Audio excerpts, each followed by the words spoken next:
नमस्कार. कधी विचार केलाय का की माणूस म्हणून आपण सतत कशाच्या तरी शोधात असतो, विशेषतः ज्ञानाच्या.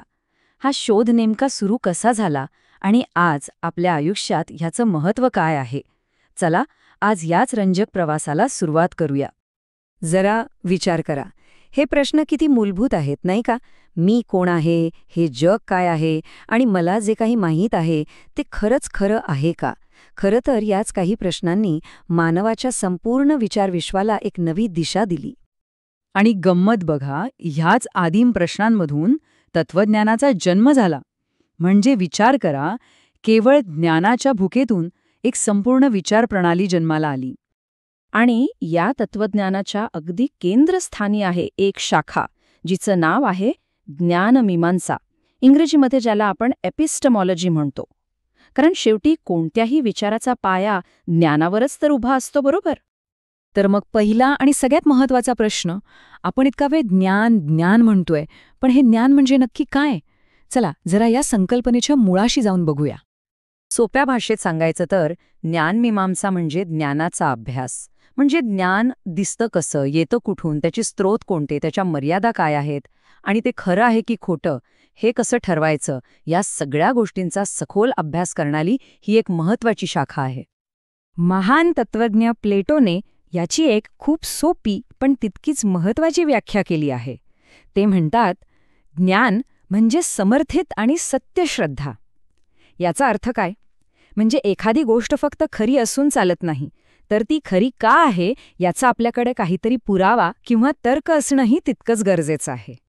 आणि मग ही शाखा काही मूलभूत प्रश्नांच्या मागे लागते, जसं की ज्ञान म्हणजे नक्की काय, ते आपल्याला मिळतं तरी कसं, खरं ज्ञान आणि आपला भ्रम यातला फरक कसा ओळखायचा, आणि हो, आपल्या ज्ञानाला काही मर्यादा आहेत का? याच प्रश्नांच्या उत्तरांमधून ज्ञानाचा शोध पुढे पुढे जात राहतो. आता ज्ञानाचा शोध घेण्यासाठी इतिहासात अनेक मार्ग शोधले गेले, पण त्यात प्रामुख्याने दोन मोठे प्रवाह दिसतात, जणू काही ज्ञानापर्यंत पोचणारे दोन महामार्ग. एक आहे पाश्चात्य विचारधारेचा आणि दुसरा आहे भारतीय दर्शनांचा. दोन्ही परंपरांनी यावर खूप खोलवर विचार केलाय, पण त्यांचे दृष्टिकोन थोडे वेगवेगळे आहेत. ही तुलना बघा, खूपच इंटरेस्टिंग आहे.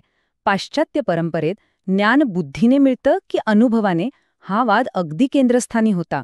या उलट भारतीय परंपरेत ज्ञान मिळवण्याची योग्य साधनं कोणती, म्हणजेच प्रमाण, यावर जास्त लक्ष केंद्रित केलं गेलं. म्हणजे एक प्रकारे एक जण ज्ञान काय आहे यावर लक्ष देतोय, तर दुसरा ते कसं मिळवायचंय यावर. पाश्चात्य परंपरेचा प्रवास बघितला तर प्लेटो आणि ॲरिस्टॉटल यांनी तर्काचा पाया घातला. मग आले देकार्त, मी विचार करतो म्हणून मी आहे असं म्हणत त्यांनी बुद्धीलाच सगळ्यात जास्त महत्त्व दिलं. पण मग लॉक आणि ह्यूम आले. ते म्हणाले, नाही, सगळं ज्ञान अनुभवातूनच येतं. आणि मग शेवटी कांट यांनी या दोन्ही विचारांमध्ये एक अप्रतिम समन्वय साधला, जो आजही खूप महत्त्वाचा मानला जातो. आता येऊया भारतीय परंपरेकडे. इथे तर ज्ञानाच्या स्रोतांवर अनेक वेगवेगळ्या दृष्टिकोनातून विचार झाला आहे. न्याय आणि वैशेषिक दर्शनांनी तर्कावर जोर दिला, तर सांख्य आणि वेदांताने आत्मज्ञानाला महत्त्व दिलं. एवढंच नाही तर बौद्ध, जैन आणि अगदी भौतिकवादी चार्वाक दर्शनांनी सुद्धा ज्ञानाची साधनं कोणती यावर खूप खोलवर विचार केलाय.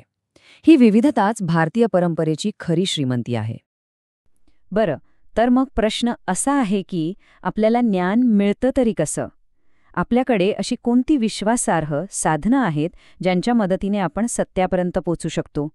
आणि इथेच भारतीय परंपरेतील प्रमाण ही संकल्पना खूपच महत्त्वाची ठरते. भारतीय तत्त्वज्ञानात ज्ञान मिळवण्याच्या साधनांना प्रमाण म्हणतात. यातली 4 प्रमुख प्रमाणं आहेत: प्रत्यक्ष, अनुमान, शब्द आणि उपमान.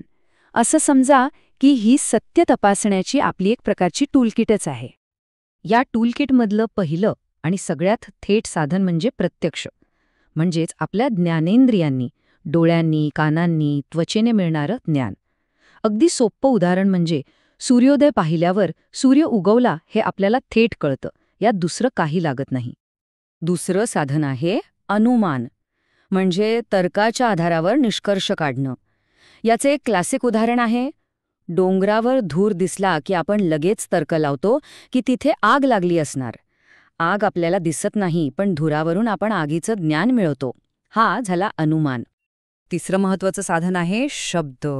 म्हणजे विश्वसनीय व्यक्तीकडून, आपल्या शिक्षकांकडून किंवा ग्रंथांमधून मिळणारं ज्ञान.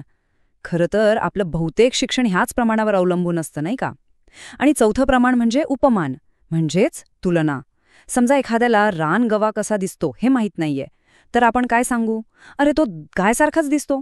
इथे गायीसोबत तुलना केल्यामुळे त्या व्यक्तीला रानगव्याबद्दल ज्ञान मिळतं.